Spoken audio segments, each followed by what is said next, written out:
Oromo barumsa Oromo kaamsa Oromo shanana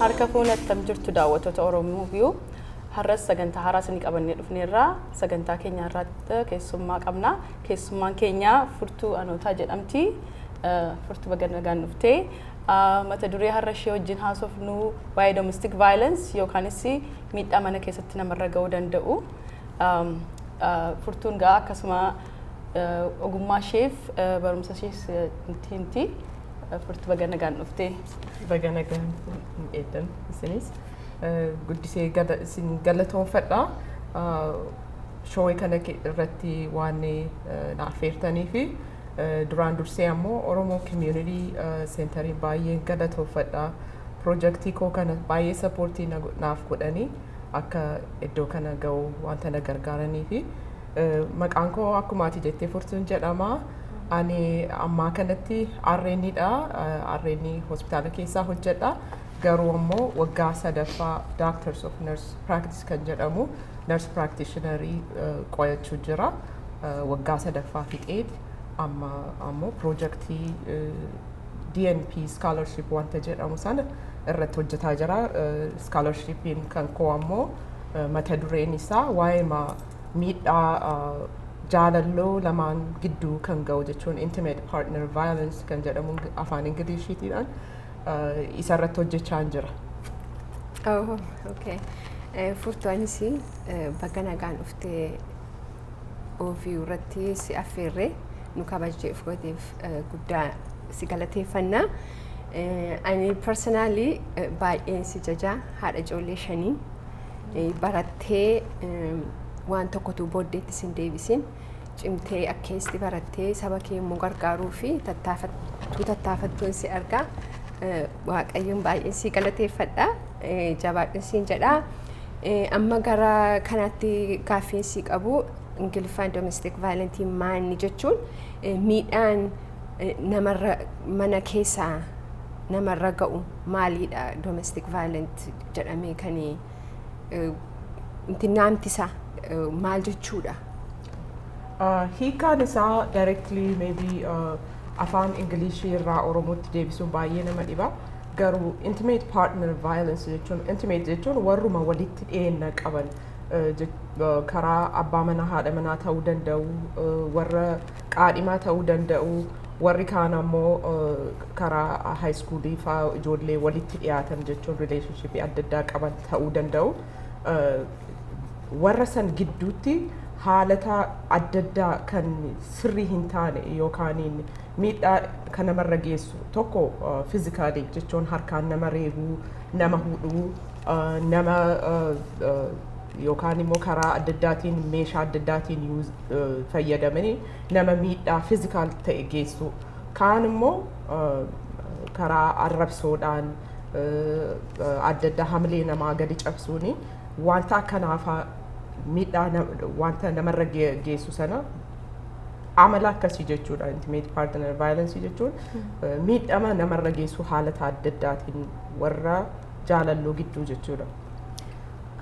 Tole fayyaa ta'e Furtuunis nu kabajee keessattummoo waan barattee irratti waan hawaasa keenya keessatti taabuu ta'e hin dubbatamne irratti yeroo jalqabaaf ogummaa keetiin daawwattoota keenyaaf nulleen nu barsiisuuf waan fedhii qabaattee gara kana dhufteef hedduu si galateeffachuun barbaada. Domestic violence yookaan miidhama mana keessa namarratti dhufu maal akka ta'e egaa amma tokko nuuf himteetta mee miidhamni kun maal faadha? Yeroo baay'ee miidhama gaafa jennu miidhama qaamaa qofa argina miti namni nama rukutu garuu violence domestic violence jechuun kuni waan amma irratti qorataa jirturraa maal akka ta'e sila tokko lama sadii jettee osoo nu ibsite mee. Domestic violence yookaan intimate partner violence miidhaa jaalalloo gidduu ta'u jechuun karaa afuriin haalataa afur qaba. Inni tokko physically akkuma jedhee nama dha'uudhaan fiizikaalii jechuun miidhama qaama namarratti argamu jechuun namni diidaa arguu danda'a jechuun wanta sirra taa'amee yookaan boksiidhaan si dha'ee yookaan immoo waan yeroo gariifaa nama hudhuu yookaan immoo waan meeshaa adda addaa albeeffatee maal ta'e itti waan godaannisni isaa mul'atu jechuudha. Waan godaannisni isaa mul'atu jechuudha. Sun physical abuse jedhama. Inni kun ammoo emotional abuse kan jedhamu namni kan arguu hin dandeenye mana keessatti kan taa'amu arrabsoodhaa hamilee kee gadi buusuudhaan yookaan immoo karaa adda addaatiin balleessaa hundumaa sirra kaayuudhaan karaa sammuun kee akka dhiphatu kasii godhu jechuudha.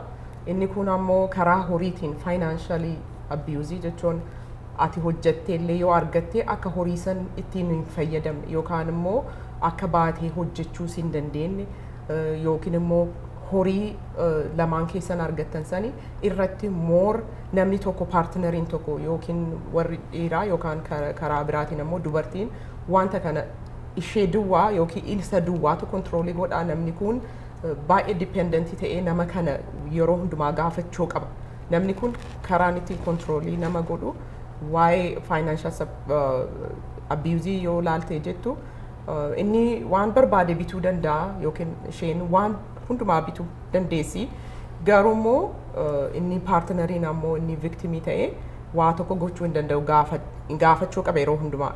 Financially namni kun baay'ee dipendentii waan hundumaaf peenii tokkotti illee yoo ta'e hin gaafachuu qaba jechuudha. Kontroolii hin qabu jechuudha. Inni kun ammoo sexual abuse kan jedhamu yeroo baay'ee namni wal fuudhees jirus aadaa keenya keessatti namni waa tokko yoo fedhee dhiirri yoo fedhee dubartiin yeroo hundumaa available ta'uu qabdi. Suni rakkina guddaa fidaa isheenis mirga akka qabdu hin beekamu kunis sexual abuse jedhama haalata afurii ka ibsee jechuun kun qaamaan nama miidhuu kaan immoo psychologically arrabaan inni kun immoo karaa horiitiin inni kaan immoo karaa qunnamtii jechuu saalaatti jechuudha.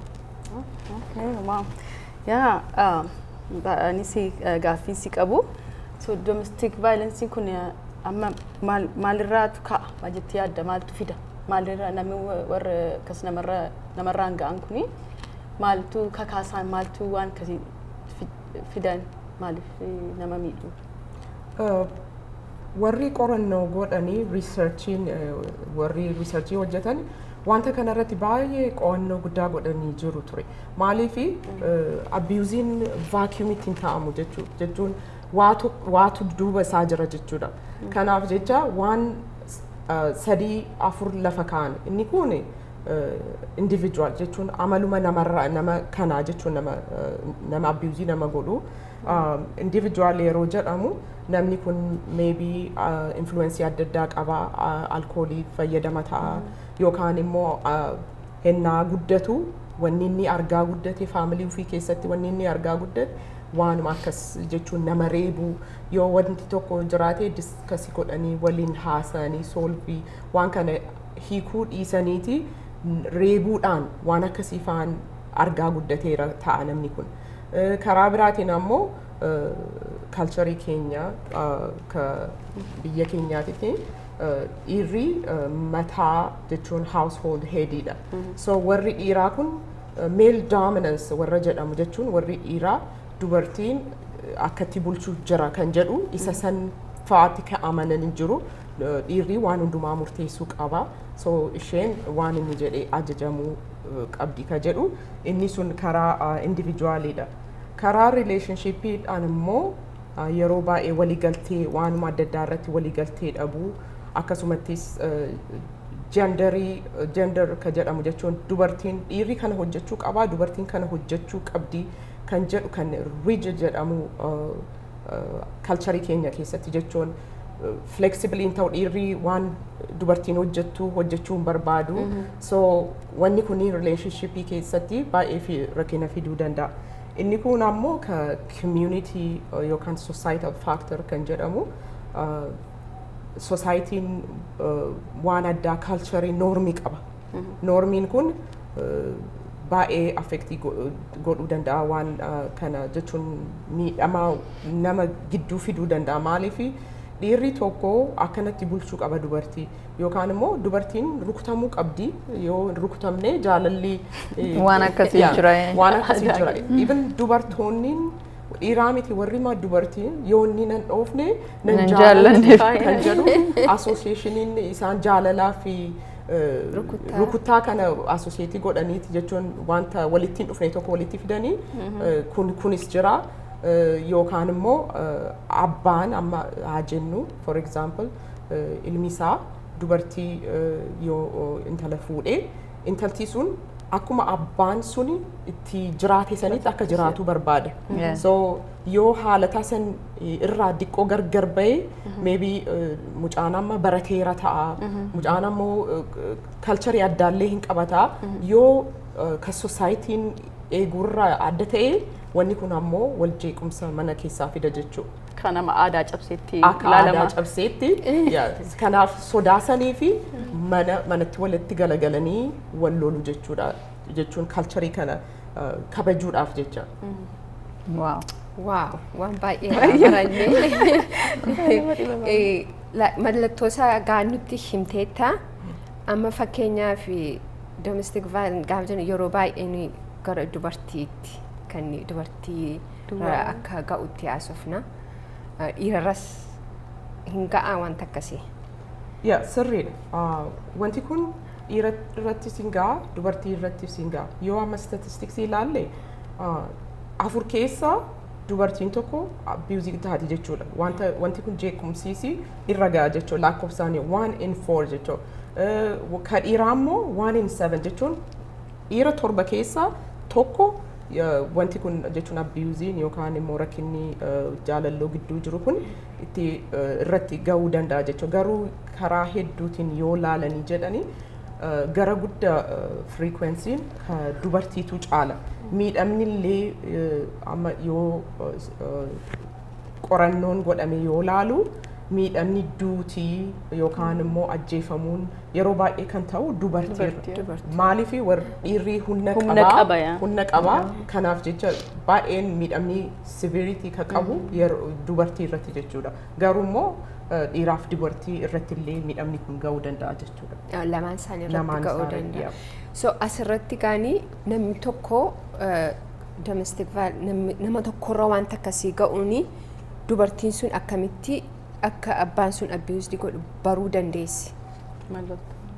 Mallattoo adda addaatu jira. Mallattoo kana yeroo baay'ee namni relationshipii abusive ka ta'e keessa ka turuu fi mallattoo kana adda baasuu gargar baasuu dadhabeeti. Inni kun amala unpredictable affection kan jedhamu namni kun amalli isaa baay'ee hin qabamu. Gaafa wanti isaa hundumtuu sirriitti ta'amee fi namni kun gaariidha jechuun wanti tokko wanti inni jedhu irraa yoo waan addaa yookaan inni karaa kana deema yoo jedhee karaa kana hin deemin yoo ati jettee kanarratti waliigaltee yoo dhabame namni kun wanta waliigaluun hin jiru jechuun hin geddarama namni kun yeroo ajajamteef yeroo waan inni jedhu duwwaa yoo goote jaalala siif qabaata jechuudha. Unpredictable jechuun yeroo inni jijjiiramuun beetu jechuudha dubartiis taatee dhiirris. Inni kun ammoo bileemii si godhan jechuudha yeroo hundumaa ganamaas galgalaas wanta gaarii hojjettee wanta barbaadde illee yoo hojjette you're not doing enough. Wanta ati gootu hundumaa gahaa miti. Ijoollees guddisuu yoo ta'e ijoollee akka gaariitti hin guddistu siin jedhanii firas yoo fira kanas akka gaariitti laalaa qabaan jirtu siin jedhan yoo waanuma hojjettu iyyuu gahaa miti yeroo hundumaa yoo balleessaa tokko ammoo isarraa dhufee isiirraa dhufee balleessaa kana gara keetitti garagala yeroo hundumaa responsibility fudhatan jechuudha balleessaa saniif. Kun amma abiyuuzii kana garaagara kan baasuu dandeenyu normal conflictiin hin jira namni akkanumaan wal dhabuun jira. Kana abiyuuziin kanarraa baay'ee gargar kan ta'e jechuun paaternii qaba jechuudha yeroo jechuun wal fakkaata yeroo hundumaa.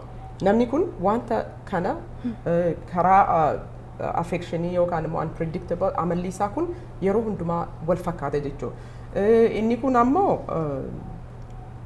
gadi si qabu hamilee kee gad cabsu siin namaa gadi akka taatu jechuun akkuma baateellee nama ta'uu kee jechuun akka Doubt ofitti amantii jechuudha. ofitti Namanne akka dhabdu si godha. self esteem akka qabaattu akkas si akka taatu akka atiin baatee ofitti amantee waa tokko hin goone kun controlling behavior kanaan akkas yoo si godhani baay'ee fagaattee hin deemtu jechuudha relationshipii kana keessa jirta jechuudha kun symptomii tokko inni kun ammoo namoonni baay'ee abuse godhan kunniin fuula lama qabu yeroo ala ba'anii nama keessa jiraatan isaan nama gaariidha baay'ee gaariidha humble namnis akka lafaa irra deemuu kan danda'u fakkaatan alatti yoo ba'an jechuudha. Mana isaanii keessa immoo mana isaaniitti garuu completely different yoo manatti galan jalqabni isaa yeroo mana seenan iyyuu argii godhu ijoollees jeequ waan adda addaa wanni isaan alatti mul'isanii wanni keessatti mul'atu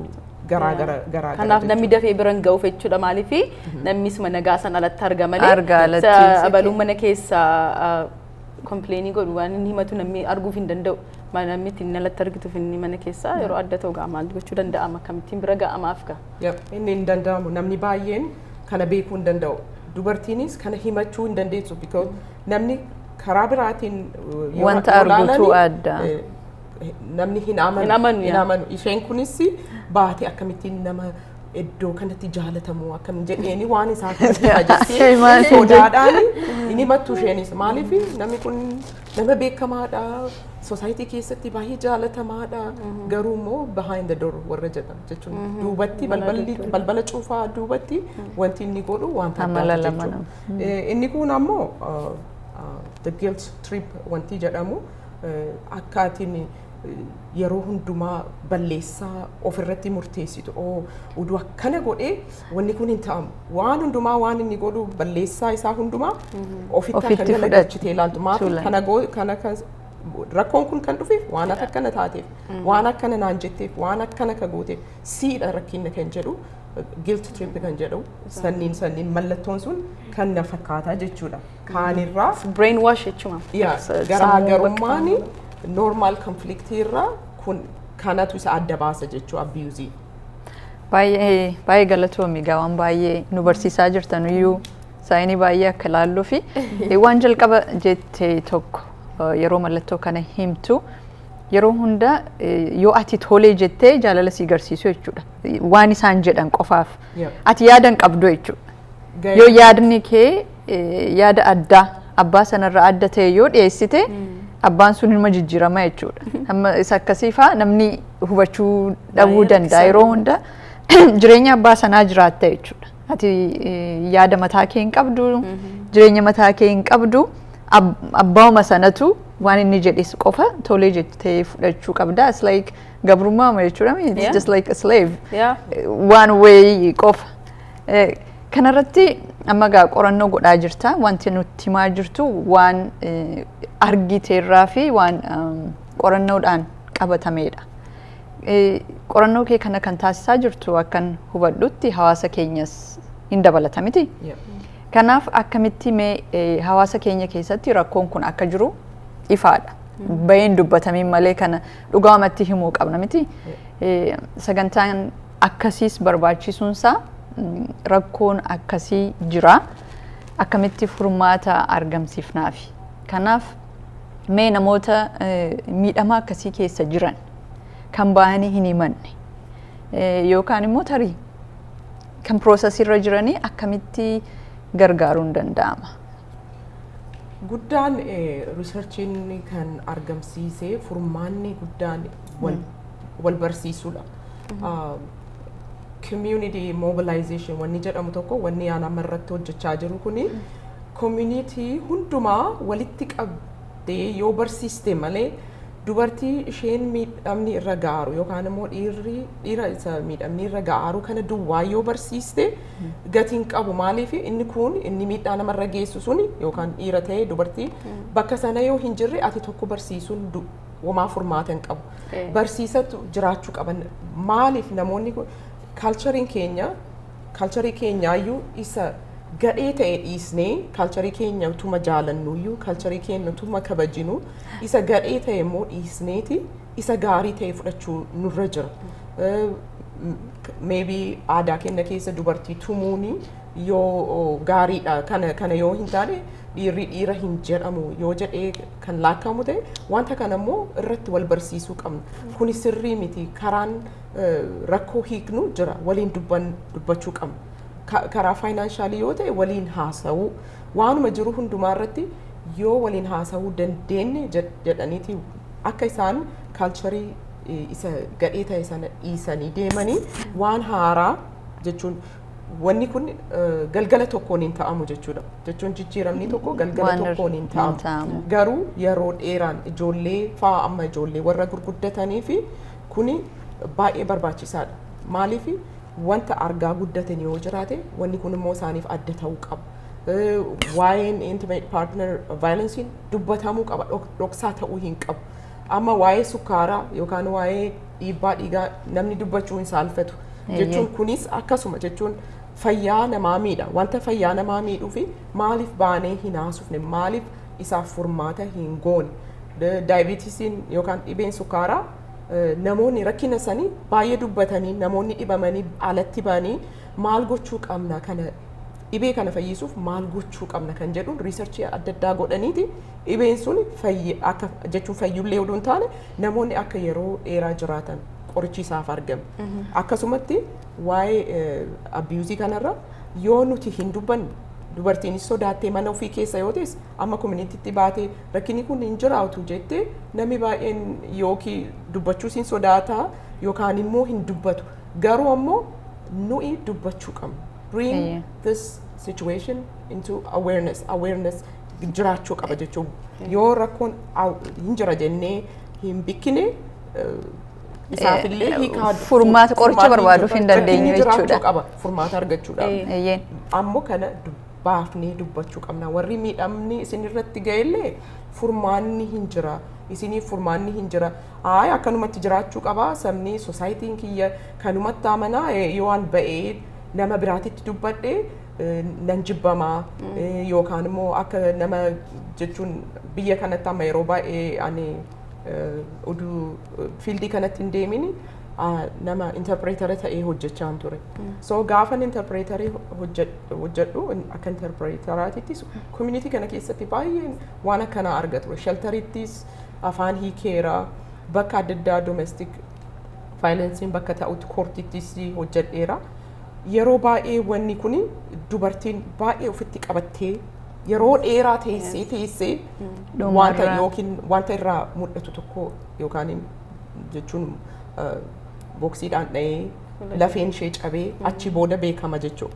Wanni kun utuu amma sana utuu hin geenne wal barsiisnee waa tokko akka furmaata qabaatu yoo walitti himnee dubartoonnis dhiirris wanta kana yoo isin irra ga'aa jiraate baatanii himachuu speak up yoo isin hin dubbanne namni rakkina kanallee hiikuu hin danda'u jechuudha. Wal barsiisuudha jechuudha. Amma akkuma ati jetteetti kanuma wal qabatee ka ibsitu kan hin barbaadu waldaan hawaasa Oromoo kan Minisootaa akkasii bira dhaabbataa jirudha kan jalqaba nuuf ibsite baay'ee waan jajjabeeffamuu qabudha waldaan hawaasa keenyaa kana gochuu isaaniitti. Yeroo carraa kana argattee barsiistu egaa namootni hundumaatu barachuu qaba jetteetta. Dubartii qofa barsiisuun gatii hin qabu yoo warri dhiiraas baratan malee sababni isaa kan rakkoon kun dhalatu namoota wal jaallatanis yookaan kan biraas ta'uu danda'a miti. Rispoonsiin ati argataa jirtu mee hawaasa keenyarraa yeroo rakkoon kun jira furmaanni isaa kana jettee himtu amma waan afur nu keessee jirta miti. Domestic violence jechuun qaamaan miidhamuu sammuun miidhamuu financial kuni waa'ee maallaqaa irratti biyya ambaa kana keessatti rakkoo guddaadha kan maatii jeequ inni kaan immoo sexual abuse miti. Mee namoonni akkamitti respond godhaa jiru amma qorannoo kee kana keessatti maal argaa jirta osoo kana nuuf himte? Waan gaariis pozitiivis hin argaa waan negatiivis waan gaarii hin taanes hin argaa. Baay'een isaanii sappoortii na godhaniiru community Oromo community centeriin baay'ee sappoortii na godhaniiru. Garuu namoota garaa garatti yoo dubbadhu waan akkanaa prezentii godhuu barbaada yoo gaafan jedhu baay'ee shakkii keessa galu. Yoo waan akka charchii faa ta'ee waldaa faa yoo ta'e membariin jechuun maybe nuti aaraa nuti dallanaa yookaan waan akkasii faa sodaa jira. Yoo isas baasaniyyuu isaan hin himne akka sodaan jiru hin beekta jechuudha. Namni gariin ammoo nuti charchii keenyatti waan fuudhaaf heerumaa ofii keenyaa barsiisna. Wanni kun immoo maybe interfere godha. Rakkisaa jedhan wanni aan barsiisuuf deemu jechuun haalata akkamittiin ta'uu danda'a kan jedhu wal barsiisa malee akkasitti jiraadha akkanatti jiraadha kan jedhu miti. Barsiisuma jiru maaltu wanta rakkina intimate partner violence maaltu fida kan jedhu kanaayyuu rakkoo isaa beekuu furmaatatti argachuuf malee nama accuse godhuuf yookaan immoo society keenya keessa rakkoon kun jira jedhanii quba qabu miti. Garuu yoo rakkina sani himuu qabna jechuudha. Himneeti yoo himnee jenne beekama jechuudha. Responsiin gaariinis jira karaa warra dhiiraatiin xiqqoosii baay'ee isaaniitti ulfaata. Baay'ee ulfaata jechuun sensitiiviidha. Warri dubartii immoo baay'ee sappoortiiviidha. Baay'een dubartoonni baay'een wanni kun please nullee paartisipaantii kee akka taanu please nu affeerinaan jedhanii warri dubartii baay'ee sappoortii guddaa agarsiisaa jiru. Warri dhiiraas warri immoo sammuun isaanii baay'ee badhatee ilaaluu danda'u baay'ee encouraging godhanii sappoortii godhanii community isaaniitiif immoo jijjiirama fiduu barbaadan jechuudha. Warri akkasii jijjiirama akka dhufu barbaadan. Warri kaan immoo akkuma aadaa biyya keenyaatitti akkasumatti akka wanti hundumtuu just behind the door akka ta'amu barbaadan jechuudha. Dhugaa waan baay'ee gaariidha barnoota gaariidha. Amma waldaa amantoota akka hojjettee amantiifaatti hin barsiisu isaan garuu amma namni akkasittiin dhufee namni dhufee barumsa kennee fi isaanumtiyyuu waan baay'ee irraa baratu. Kanaafuu otuu namni hundumtuu kana deeggaruu danda'e otuu encourage gochuu danda'e baay'ee gaariidha nama hundumaati. Kanarrattis amma akkuma ati jettee dhiira gaafa jennu dhiira hundumaati moo eejiinis murteessaadha. Amma namoonni guddaa ta'anii aadaa sanaan dhufanii as jiraataniif waan akkasii dhaga'uun xiqqoo ulfaataa natti fakkaata. Garuu namoonni warrumti dhiiraa hangi ta'anii jireenya biyya kana keessa jiraatan tokkoffaa namaan harkaan namatti bu'uun kiraayimii guddaadha miti biyya kana keessatti. Sana baruu qabu. Yoo dhiibee rakkoon guddaa isheerra ga'ee akka namni si rukute yoo barame abbaan sun rakkoo guddaa keessa gala. Yakka guddaadha. Kunis ifa ta'uu qaba jechuudha. Amma namni tarii biyyaa dhufee haadha manaasaa dha'uun yookaan nama jaallatu dha'uun isa kaaniyyuu dha'uu miti tuqunu afaanumaanuu sana kanaaf isuman baruu barbaade. Maaliif yoo hundumaatu deebiinsaa wanni ta'e rakkoo guddaa keessa jirra jechuudha. Tarii garuu amma tokko immoo fudhataa deemaa jira yoo ta'e barumsi hiikaa deema in the long term. Lammata immoo ati dubartiidha. Yeroo dubartiin waan akkasii barsiiftuuf silaa dhiirri barsiiseesi hawaasa keenya keessatti garaagarummaan aadaa jiru guddaa ibsuu danda'a. Ati ija jabaattee rakkoo guddaa hawaasa keenya keessa jiru. Hawaasa keenya qofa miti hawaasa addunyaa kana keessattuu immigiraantii jeeqaa jiru kana. Kanaaf warri dhiiraa umriin isaanii xiqqoo yaangii ta'e deebiin isaanii kanarra adda jedheetiin yaada. Yoo akkas ta'e barumsi kun gara fuulduraatti furmaatni akka dhufu godha waan jedhuun kanumaan itti dabaluu barbaade. Kun barumsi isaa jalqabuun kun baay'ee gaariidha. Kanaaf kanumaan si baruun barbaade. Because ammuma jalqabee hawaasni keenyas involve gochuunsaa baay'ee gaariidha. Sababni isaa alatti waanuma dhagaa oolluudha miti. Asirratti amma fakkeenyaaf akka aadaa biyya aadaa akkasitti aadaatti fudhachuu danda'u. Garuu warrumti biyya ambaa dhufan kuniyyuu yeroo baay'ee aadaa isa tokko fudhattee aadaa isa tokko dhiisuu sirra jira jechuudha. Amma fakkeenyaaf akka biyya kanaatti wanta akkasii miidhaa namarra geessisa. Yoo waan akkasii goote isa duwwaa fiduun ta'e warrumti akkas godhaniyyuu yoo jiraatanii ijoollee isaanii asitti guddisuu ta'an ijoolleen sun isa argiteeti kan isaan guddatan. So ofii isaaniitii yoo kana godhu ta'ee ijoollee isaanii miidhuu jechuudha tun beeken. Ijoolleen isaanii gaafa guddatanii rakkina keessa galu. Maaliif ijoollee waan abbaaf haadha godhan argu.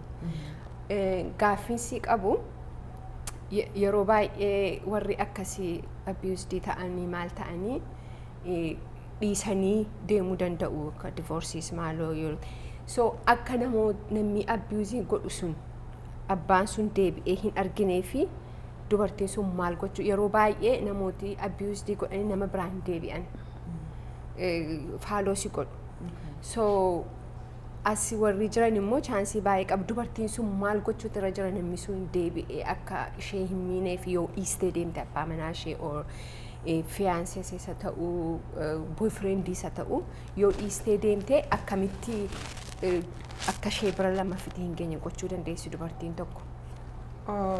Keessan lachuu deebisuu fi kan aannee duraan deebisuu fi yaa warri karaa dubartootaan sappoortii na godhan jettee warri dhiiraa immoo hagam jechuun hundumaadha moo kan sappoortii godhu ilaalchi isaanii tokkuma moo kan hundumaa jenereeshinii umrii adda addaa keessaa naan jettee akkuma umriin garaagara jirutti yaannis garaagara jira jechuun warri umriin isaanii mana 50 60 70 keessa jiranii fi warri immoo waggaa 20 fa'aa keessa jiran yaanni isaanii tokkoo miti.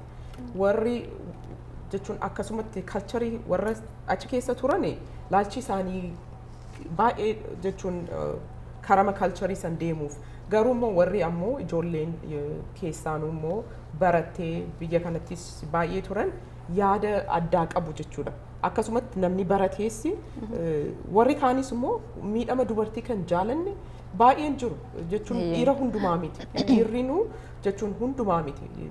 Maajoritiin just inuma yaada gaarii qabu yaada gaarii kan qabnees jiru jechuun maal dubartiin waan addaa maaltu irra ga'e immoo maaltu maaliif haasaama wanni kun maalumaaf haasaama inni kun wanta ta'amaa ture har'a immoo Ameerikaa dhufanii immoo wanta biraa ta'uu barbaadan immoo wanta jedhanii jira jechuun jijjiiramni yoo namni hin baranne dukkana keessa yeroo jiruu fi yeroo inni ifatti ba'e tokko miti.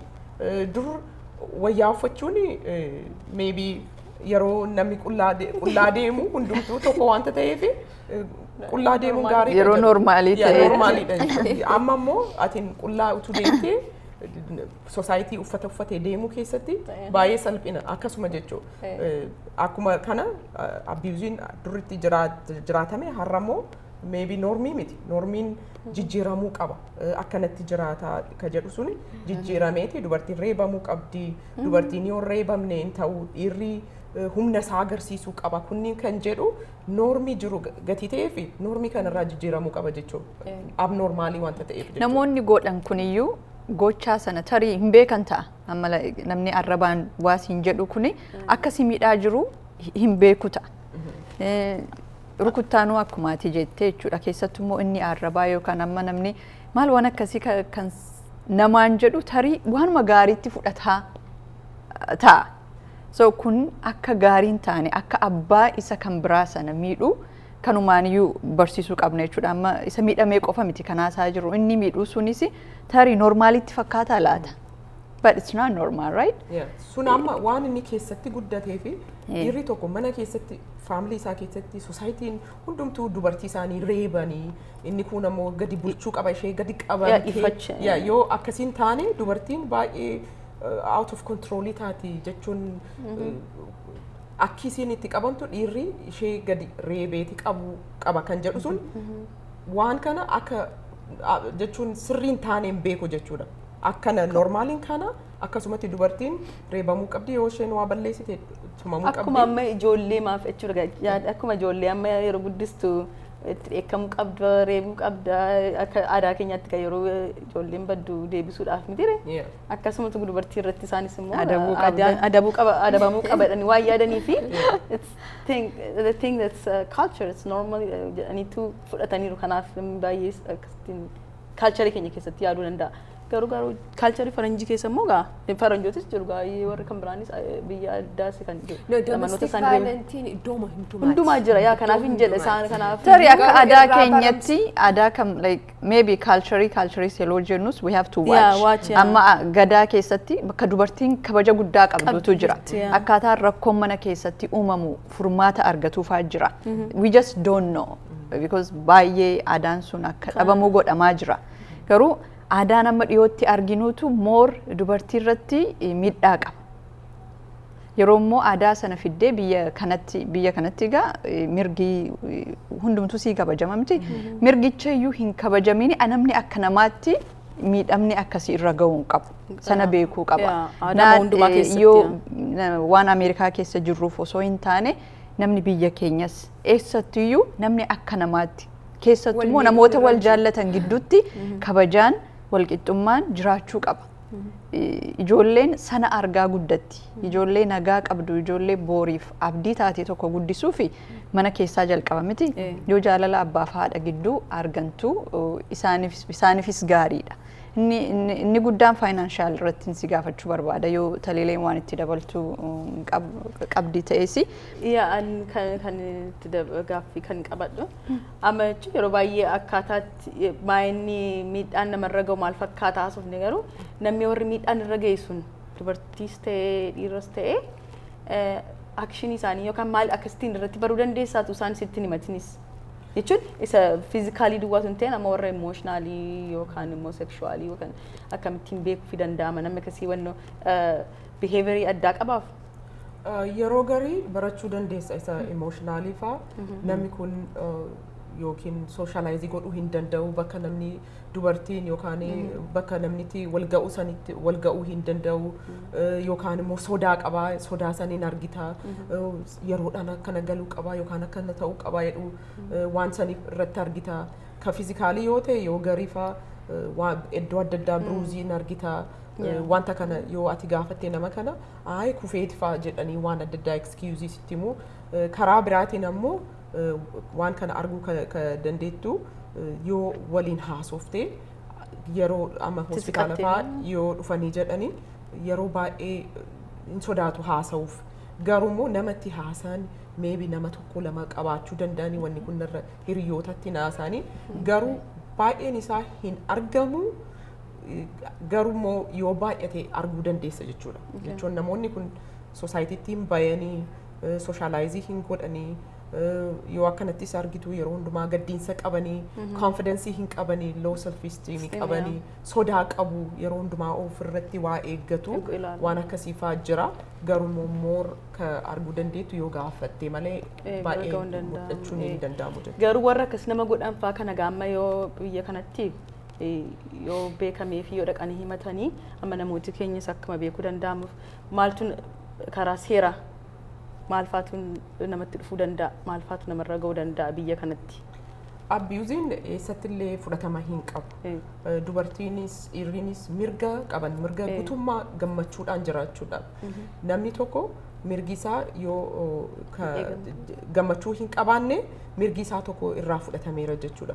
Mirga namaa jechuun mirga namaarra jechuun karaa addaatiin seeraan physical abuse yoo ta'e karaa seeraatiin wanta baay'eetu namarra ga'uu danda'a. Garuu immoo wanta san bira hin geenne waan godhamuu danda'u hundumaa communitiin keenya bahee godhuu danda'a. Karaa seeraatiin yoo namni tokko harka asirra buuse hidhaa magaalaa isaafis gaarii miti. Kanumaani dhumarratti yeroo keenyas qusachuudhaaf waan nu tuttuqxeetu jira. Egaa haasofnee rakkoo furmaata isaas qormaata keerraa kaatee furmaata isaas akka nuuf tuqxuun barbaada isa qaamaa already namni qaamaan siimiinaan inniyyuu rakkoo guddaa keessa gala kan saayikooloojii jira kan faayinaanshaal isa kaan yeroo baay'ee faayinaanshaaliin kun hawaasa keenya keessattuu gaa biyya kanatti maatii ofii gargaaruun kan ishee gargaaruu kan isaa gargaaruu waan akkasii jira miti mee kan furmaanni isaa maali? Egaa akkuma walitti qabdee dhumarratti furmaata isaa nu tuttuqxuun barbaada. Achumaan osoo sagantaa kana hin cufiini ati eeyyeen waanuma heelzii barataa jirta. dhimma kanarratti qorannoo gochuudhaaf maaltu si kakaase kanuma akka nuuf tuqxuun maqaa ofiitiin si gaafachuun barbaada. Fayyaa ta'e gaafii gaarii na gaafatte furmaanni riisarchiin qorannoon argee wal barsiisuudhuma wanni kun guyyaa tokkoon jijjiiramni dhufuun baay'ee nama dhiba. Karaa biraatiin ammoo uduma barsiiftuu seera malee namni tokko yoo darbe seeratti fiduu qabdu. Nama kana seeratti fiduu qabdu. Uduma barsiiftuu uduma waan hundumaa dubartiis yoo miidhamni irra ga'e bakka isiin iddootti gargaaramtu.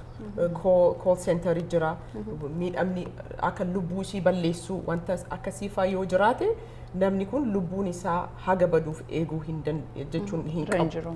Biyya seerri jirutti biyyuma keenyattuyyuu akkasiin ta'u. Kanneen furmaanni guddaan barsiisa. Nu wal barsiisuu qabna wanta aadaa sirrii hin taane wanta kana fiduu danda'u. Karaa yoo financial abuse kana arginu financially yeroo baay'ee anillee faamilii qaba innis faamilii qaba. Faamiliin kun gargaaramuu qaba. Akka haadha manaaf abbaa manaa tokkotti nu walii galleeti yeroo tokko faamilii ishee yeroo tokko immoo faamilii isaa qixuma yoo hin gargaarin yoo namni tokko duubaan horii dhossataa waa'ee financially kanarratti baay'ee ka jiru yeroo baay'ee namoonni horii isaanii addatti ka dhokatee jiruufaa jiraata. Horii addatti dhoksanii ka haati manaa hin beekne ka abbaan manaa hin beekne horii addatti dhoksu.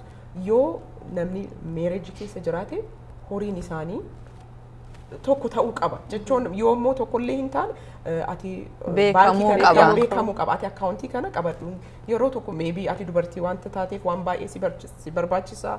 Kun personal wannaa keetii fi kana addatti kaadhu jedhame innis akkana kaanna jedhanii walii mari'atanii maybe joint account qabaatanii inni kaan immoo kan kophaa kan irratti rakkoo hin fidne jechuudha. Hundumaa walitti makuun hin barbaachisu. Walii galteedhumaan ta'uu danda'a. Optioniin baay'ee jira, filannoon baay'ee jira jechuudha barbaaddee natti fakkaata. Filannoo baay'ee jira yoo waliin diskasii godhan jaalala jechuun waan hundumaa akka dhiifnu nu godha yoo dhugumaan wal jaalanne waan rakkoo jiru hundumaa yoo dubbanne teebilitti finnee aadaa keenya keessa ka jiru rakkinni tokko waan kan argaa ture namni tokko haati manaaf abbaan manaa yaada tokko yoo fidani irratti mari'atanii yaadaan tokko ta'uu miti tokko yaada garii jechuun kanaan faallaa ta'uu danda'a. Kana jechuun reebsisuu qaba miti, situmuu qaba jechuu miti. Kompromaayizii gochuudha jechuun yaadni akkuma baakgiraawundiin keenya adda ta'e yaadni keenyas yeroo baay'ee laalcha irratti addanu. Gaafa adda taane ati naa waliin wajjin walii galaan jirtu kanaaf kun si barbaachisa jechuun hin barbaachisu jechuun akkuma garaagara jirru wal hubachuu qabna differensii keenyas wal hubachuu qabna jechuudha. Karaa biraatiin ammoo wanti akka taapikii kanarratti fookasii godhu na kakaase waa'ee community keessa society keenya keessa waanuma dhiyeennattis akka faamiliittis jechuun gaafa ani fiildii koo keessatti hojjedhus waan argu kuni maaliif wanni kun hin dubbatamne maaliif akkuma kaawwanii furmaata hin arganne maaliif intimate partner violence jedhameeti wanti tokko isaaf furmaata maaliif hin argamne kan jedhuuni community koo keessa wanta jiru kana utuu argaa jiru wanta gara biraa irratti hin hojjedhu namni waa'ee sukaaraa irratti hojjechuuf baay'ee opiniidha kuni baay'ee sensitiiviidha garuu immoo ani yoo akka barattu akka dubartii tokkotti immoo akka dubartii tokkotti yoo ani hin dubbanne yoo waan kana sodaadhee dhiise eenyutu dubbata namni tokko dubbachuu qaba. Mirgi namaa ka eeggamu yoo gariifa du'uunis jira yoo garii reebamuunis jira garuu ammoo riiskii san fudhattee yoo atiin wanta jechuun wanta justice jechuun wanta just hin taane tokko yoo argite wanta seeraa hin taane tokko yoo argite waan kana ifatti baasuu qabda jechuudha. Kana community keessatti waan argaa jiru wanta ta'eef rakkina kana furmaata akka argatu. Anis bakka ga'ee kana iddoo baradhe kanatti society kan kootii fi furmaata barbaada. Isaaniif hiikaa barbaada. Jireenya gammachuu akka isaan jiraatan barbaada. Akkuma diziiziin isaanii mana haakimii deemanii furmaata argatan kanaaf illee furmaanni akka argatamu barbaada. Kanaaf jecha furtuu hedduu si galateeffannaa. Namoonni akkasii addunyaa kanarratti baay'ee xiqqoodha. Namoota rakkoo arganii rakkoo kanaaf immoo furmaata ta'uuf an jalqaba ta'uun qaba jedhanii dirqama akkasii ijoollee baay'ee osoo qabdu, responsibility baay'ee osoo qabdu kanarratti bobba'uun keef nu hedduu si galateeffannaa. Kun isa jalqabaati. Deebinelleen si waamuu dandeenya jechuudha. Akka daawwattoonni OVU har'a waan guddaa akkasirraa baratan abdii qabna. An gama kootiin hedduun si galateeffadha. Anis akkasuma dhugaa baay'ee si galateeffadha. Baay'ee sitti boona.